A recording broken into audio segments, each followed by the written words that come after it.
high tech. It's the clap. All right, we'll start in just one. Yeah. So sitting with Stephane Marceau, you are the Chief Marketing Officer for Yellow Pages. Yes. Thank you for coming and, and sharing this information. My pleasure. Just fresh off of the keynote here this morning. My first real question is maybe you could define for everybody what mobile shopping is. You talked a little bit about it in that's a very good keynote. question. Yeah. Well, mobile shopping includes a number of things. I guess it includes mobile transactions, mobile payment, mobile commerce. So that's only one piece of it.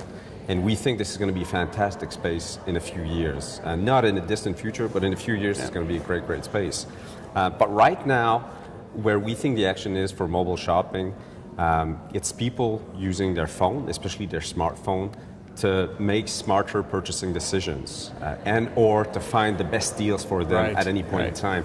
That's the area of mobile shopping right now, which we think is is really, really interesting and in hyper growth mode. So it's more like you're walking into a store and you're holding a product in your hand that maybe you're thinking of buying, and then you literally either scan a barcode or you look it up online or you make it easy for the consumer to find the best price for that product. So you're really empowering the consumer. Absolutely. Totally into their hands. Exactly, and this behavior is out there already. A third of smartphone users are doing this regularly. I mean, I did this last week when I was about to buy a digital camera, and before I bought the camera, I looked at reviews and figured out it was not the right buy for a bunch of reasons, bad reviews, so I didn't buy it. I saved $800. So the smartphone makes us better consumers. It makes us smarter consumers. So as an aside to that, do you think that what ends up happening is that brands are no longer as powerful because, as consumers, we're looking for the best price, especially in these times. Do you think that it erodes the brand message? That's an interesting question. I mean, I would say the answer is no, quite the contrary. Just there's a fragmentation of offering and choice out there, so having a strong brand allows you to stand for something and cut through the clutter, and that's not about to change. I think this is more important than ever, in fact. However, it is right that the smartphone gives more power to the consumer, and that may have an impact on pricing. The consumer knows when there's a deal. In some cases, it might cause a repricing of some categories over time. I don't think it's going to happen overnight, but the point is smartphone puts more power in the hands of the consumer. It's so interesting because maybe the brands stay and the brands start to actually signify something again. Because there's a wasteland of brands, and maybe now the brands actually start to signify something, so it grows in strength. But do you foresee something like this leading to a point where there's a price fluidity, almost where I can, as a consumer, name my price for the product that's in there based on its availability somewhere else for cheaper? So, well, there's different types of pricing models out there and shopping experience out there. And there's the auction model. There's and there's going to be more and more. Like we've seen recently, group buying as being a form of pricing. So this will change how most goods and services are priced, and on the fly fluidity of pricing, I'm not sure it's for tomorrow for most categories.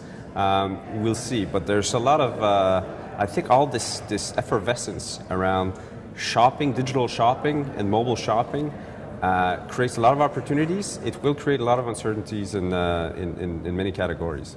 Well, I think it's going to play out fairly quickly. It's not a lifetime away. It's within the next couple of years, as you said. So you also talked about an announcement that you made this week, which was the YellowAPI. Yes. And I have to ask you. Yeah. You have this. Your IP is all of that information. You spent all of the data in the Yellow Pages, and you spent all these years and all this money building that I know IP. Where you're going. Now you're giving it away. So you build your own apps, but you're giving it away. Doesn't that cut into what you're trying to do with Yellow Pages? Yeah, well, it's a fair question. Let me tell you how we approach it. First of all, we think that mobile media, mobile applications, this market is about to explode. We have seen nothing yet. So there's a ton of growth ahead for the industry as a whole. And we think this market calls for a collaborative and open approach. And we're doing this because it makes sense also business-wise, but we think everybody wins with this approach. Let me break it down. consumers get more choice. Consumers get more kick-ass applications from a variety of developers. Some of them are using our content, and we have no problems with that. Some of them, like we launched with, for instance, Point, which is a local search application. We have our own local search application. That's all right. They're competing with. Well, it's good. The consumer has choice, and the consumer has better choice, better experiences. The developers and third parties get compensated for it. From our standpoint, from a business model standpoint, like we have over 2,200 people talking to businesses day in, day out, and we bring searches to businesses, to SMEs in particular. So whether the searches come from our application or a third-party application, we're doing our job. We're serving the interest of our customers. Right. So it doesn't matter. I mean, maybe the goal is to reverse that, is to get as much of your data into as many apps as possible, and that's exactly. The idea behind it. Absolutely. And what does Yellow Pages hope to achieve? It's just more activity through Yellow Page data and the companies that are listing there. Is that? Well, there's a few angles to that one. First, we really have an interest in seeing this industry in Canada flourish rapidly and organize itself rapidly. Sure. Because we think we're in the middle of it, and then we really want to contribute to its growth. Secondly, we monetize purchasing intents.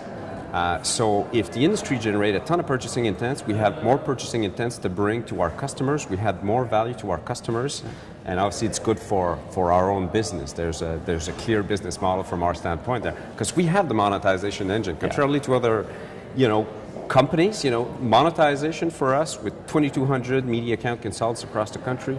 That's our strength. It's about tapping into what's already there, as opposed to building something from scratch again, right? Yeah. And really, you guys enable that. Exactly. From the developer and third-party standpoint, that's it. I mean, if you have a great idea to develop a location-based application, you're not going to spend $1 billion to build the content. Like, we're going to make it easy for you. Use our content, no problem. Provide a rich user experience to your users, and moreover, not only will we work with you to allow you to use our API and our content, but we'll compensate you for these searches, because we obviously, we have a business model and we make money by monetizing these searches ourselves. Of course. But the last thing that I want to ask you about is you said something in your, I guess a question after about the breakdown. You guys are really focusing on smartphones, not so much the feature phones, because what you see is the massive adoption that's coming. Yes. Maybe 25–30% of the world are using these now, but explain that, the focus on the smartphone side. A couple of things. One, let me lead with a quote from Wayne Gretzky. You got to go where the puck is going. You don't go where the puck is, So that's in that line of thinking. But moreover, the smartphones today are high discretionary income. They're very engaged with their application. They use it for shopping and purchasing, so you got qualified purchasing intents, and they influence people around them. So smartphone users move money and they influence people. So working on the early adopters and these folks with high discretionary income has a disproportionate benefit to our business model. That's not that we don't care about feature phone, and we do have mobile web, and we do have applications to serve these customers. But really, the game is being played with smartphone users right now. Well, listen, Stephane, I really appreciate you coming and doing this and spending your time with us. Thank you for your time. Thank you.